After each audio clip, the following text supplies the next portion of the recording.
Kitoje dvikovoje Kaunase Osami Shibuya prieš Basą Rūteną. Osami Shibuya gimęs 1976 metais, ūgis 1,82 cm, svoris 92 kg. Basas Rūtenas gimęs 1965 metais, ūgis 1,85 cm, svoris 100 kg. Trumpai priminsiu šios dvikovos prieš istoriją. Kaip prisimenate, Basas Rūtenas pusę sezono nedalyvavo Pankreis kovose ir grįžęs pirmoje kovoje susitiko su Osami Shibuya, dabartiniu šios dvikovos savo priešininku.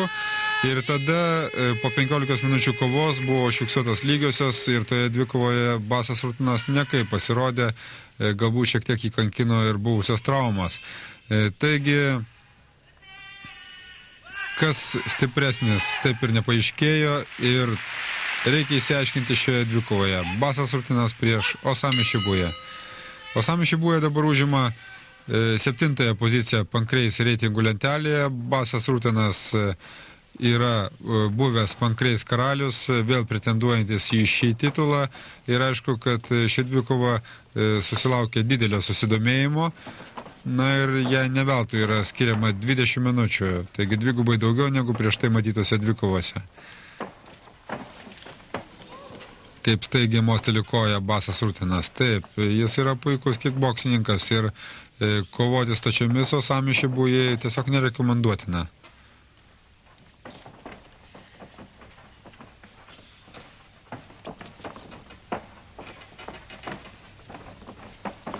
Basas Rūtenas drąsiai užsiėmė ringo vidurį, smūgiuoja, tuoj pat jį pagauna Osami Shibuya, tačiau matėte, kaip reaguoja į tai Basas Rūtenas ir kaip lengvai jis nusikrato savo priešininko.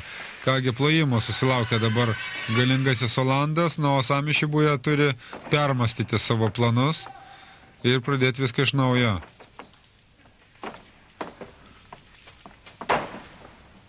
Na, tiesiog sunku ką nors ir patarti Baso Rūteno varžovams, kaip prieiti prie šio Olando. Smūgiuoja jis puikiai, imtyniauja labai gerai, labai užtikrintai, saugiai ir moka visus veiksmus, kurie gali atvesti prie pergalės.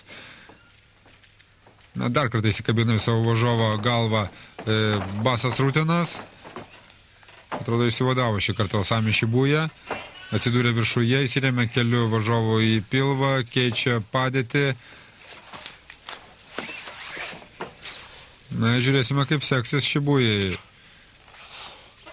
Kol kas apsigina Basas Rūtenas, Shibuya bando įsikabinti jo kojas. Tačiau, atrodo, Basas Rūtenas sugebėjo jau atsikelti, jau įsikabinti į savo varžovo rankas ir susilpninti spaudimą į savo užlenktą koją, jos pėdą. Na, o kas toliau? Atrodo, kad išvaduos vis dėlto galų gale koją Basas Rūtenas, bent jau jis gali imtis skausmingų veiksmų pats, sukabina savo varžovo kaklą ir jau Shibuya galvoja tik tai apie gynybą. Iš kitos pusės prieina prie savo varžovo kaklo Basas Rūtenas, taip galima ir sprandą nulaužti. Na ir dabar fiksuoja veiksmą, tačiau nusimetė savo priešininką Shibuya, išmeta iš balno.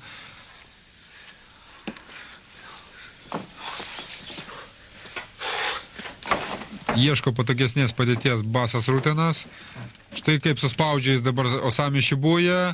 Originalus veiksmas, sukabintas ir sprandas, ir koja.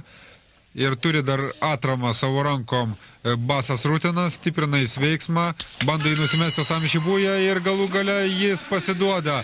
O Basas Rūtenas dėkoja kažkam turbūt už patarimą, kaip įveikti Osami Shibuya, ir pergalingas Olando šokis. Dvikova truko tik 3 minutės ir 15 sekundžių.